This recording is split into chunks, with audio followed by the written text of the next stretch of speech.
In today's video, I'm going to teach you how to navigate QuickBooks and efficiently manage your sales settings. To begin, we'll start by visiting the QuickBooks homepage.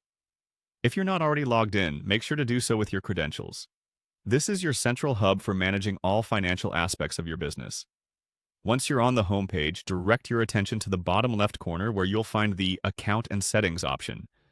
Click on that to open up your business settings. Now that you've entered the settings page, the next step is to focus on the Sales tab, which can be found on the left-hand side of the menu. Give that a click, and you're now looking at a realm dedicated to everything sales-related, helping you customize how you manage invoices, sales forms, and customer information. After this, zero in on the sales form content section. Clicking here allows you to configure the specifics of your sales documentation, ensuring they meet your business standards. Moving along in the sales settings, take a look at the discount option under the sales form content. Click on it to enable discounts in your sales transactions. Discounts can be a strategic tool for boosting sales and customer retention, so you might want to leverage this feature wisely. Once you've adjusted the settings to your liking, don't forget to hit Save. You'll typically find this option at the bottom of the page or in the section where changes can be confirmed.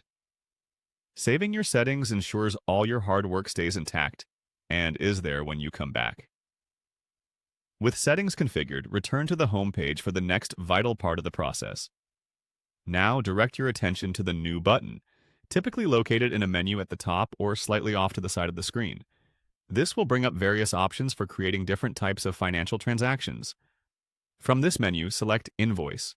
This step is crucial. Invoices are the backbone of customer transactions and reflect your newly set sales preferences. At this point, you should be looking at a new invoice template. It's here where your earlier configured settings, like the discounts, come into play. Click on Discount on your invoice if you wish to apply one, and input the necessary information. This applied discount will automatically adjust the final amount owed, providing transparency to your customers and making your invoicing more efficient. Finally, review your invoice to ensure all details are accurate. Look at the calculated fields, the discount application, and any customer details. When everything checks out, hit Review and Send. This is the final step, which confirms that the invoice is poised for delivery, ensuring your customer receives an accurate reflection of their transaction. Keep these steps in mind as they streamline your workflow, allowing you to focus more on serving your clients and growing your business.